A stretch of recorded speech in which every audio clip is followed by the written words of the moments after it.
We're here in South Dakota, hunting some snow geese, and I hear something over in these bushes right here. Let's go take a closer look and see what it is.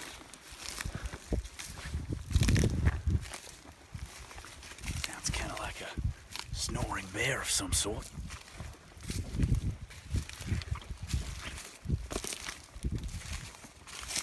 Here's a fine example of a snoring Mike. Don't want to get too close though, he could become ferocious. Fair enough.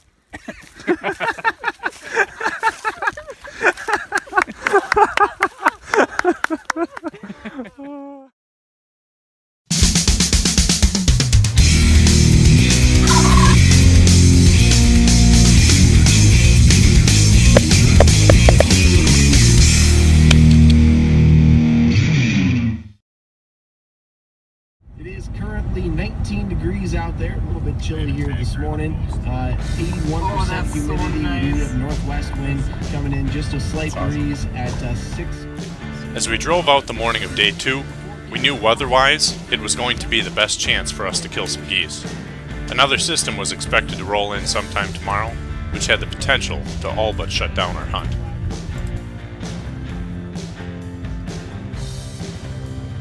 Despite only bagging 2 geese on our entire first day of hunting, there was a mood of optimism in the air.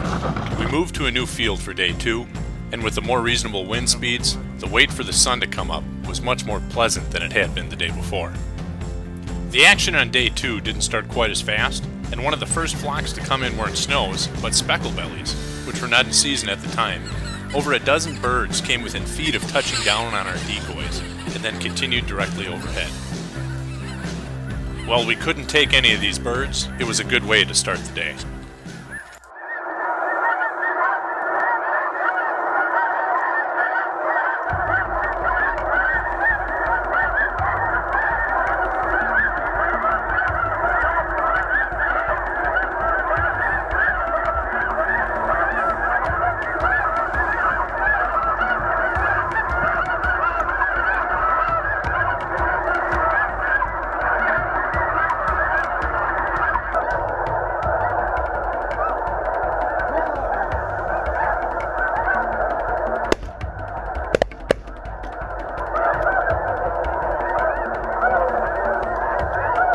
Despite taking birds on the first pass, a number swung around for a second look at the decoys.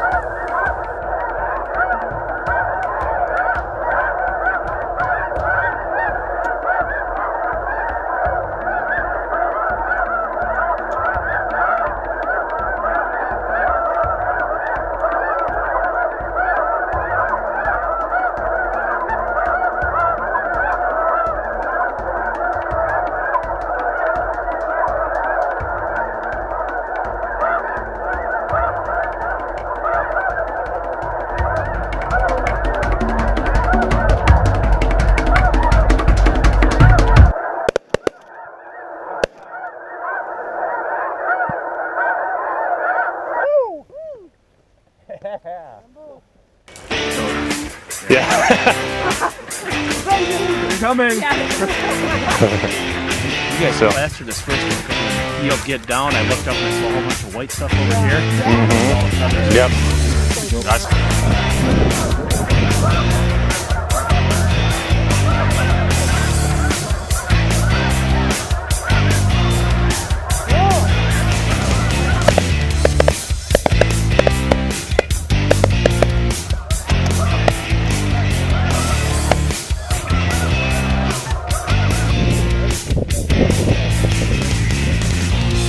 That's a beautiful one. Very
Yeah. Quack, quack.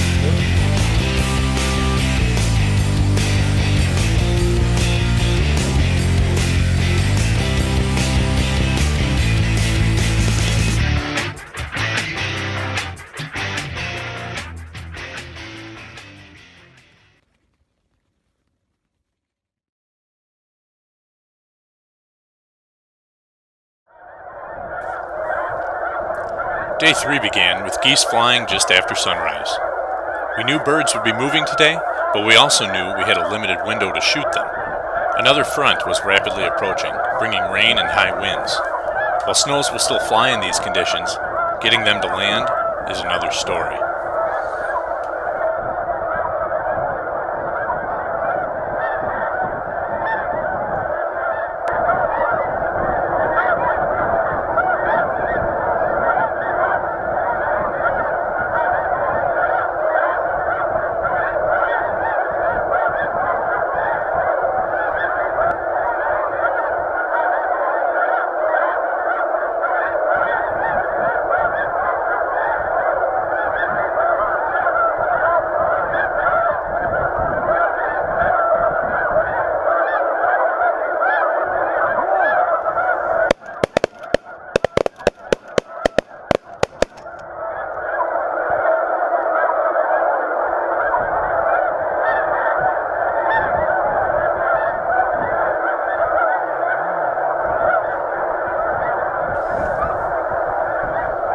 Yet again, after taking a number of birds on the first pass, several juveniles who had escaped our first volley circled around for another look at our decoys.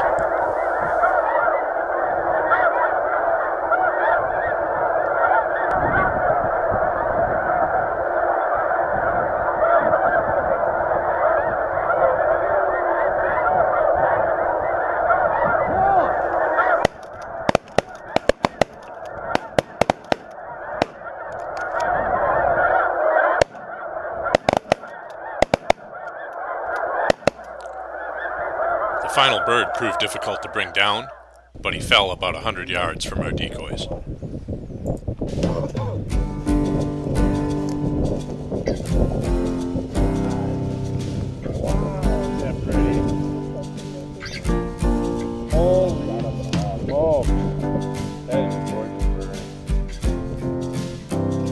Yeah, that's beautiful.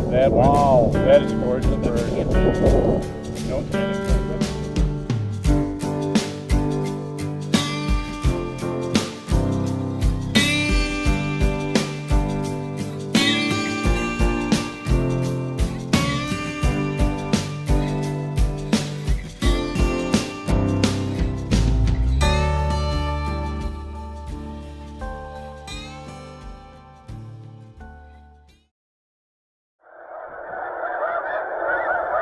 We spotted the next group on the horizon. As we hit the electronic call, they turned towards our setup, but as they began to circle, the wind shifted and the birds moved in behind us. One lead bird circled in front of us dangerously low, almost taunting us to shoot him, while we waited for the rest of the flock to drop closer.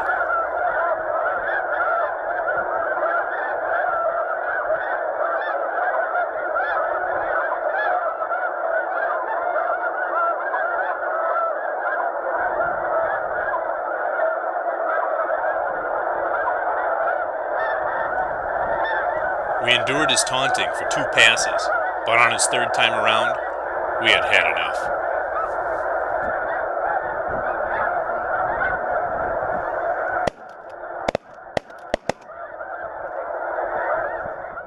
I was letting that one go on purpose, hoping that maybe they'd all center up. He came in low like 2 or 3 times. I know. I would just see him zip across the opening in my See boy. a maple leaf down. Yeah, yeah.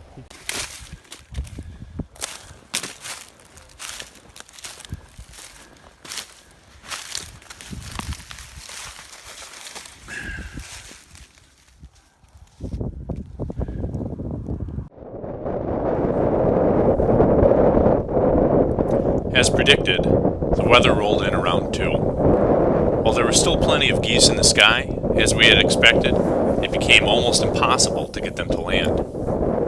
An occasional flock would circle back around our decoys, and in the 30-mile-an-hour winds, they could lose or gain elevation while staying almost stationary in the air.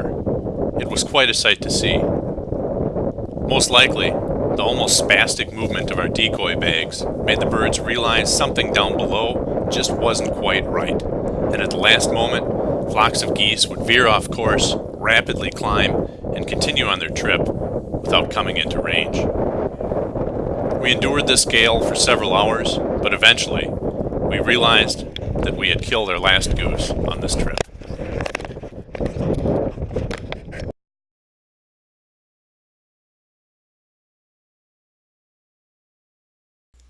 In the beginning, I told you how I had never paid much attention to the snow goose. I came back from South Dakota with a new appreciation for these beautiful, abundant animals, and a better understanding of how challenging it can be to hunt them. While there are some who would not consider a waterfowl trip a success, unless they shoot a limit of birds, I'm reminded why, as a self-taught hunter, I became enthralled with this passion years ago. While there is a tremendous sense of pride and accomplishment when I successfully take an animal, it is tempered by a quiet reverence and empathy for the animal whose bounty I have just made my own. Throughout history, humans have gathered together to hunt. I am grateful for the opportunity hunting provides to put aside the corruption and chaos of our modern world and find again, even for a brief moment, the things that make us human. I'm reminded of a quote about hunting from one of our country's most influential forefathers, James Madison. He wrote, "I do not hunt for the joy of killing, but for the joy of living, and the inexpressible pleasure of mingling my life, however briefly, with that of a wild creature that I respect, admire, and value."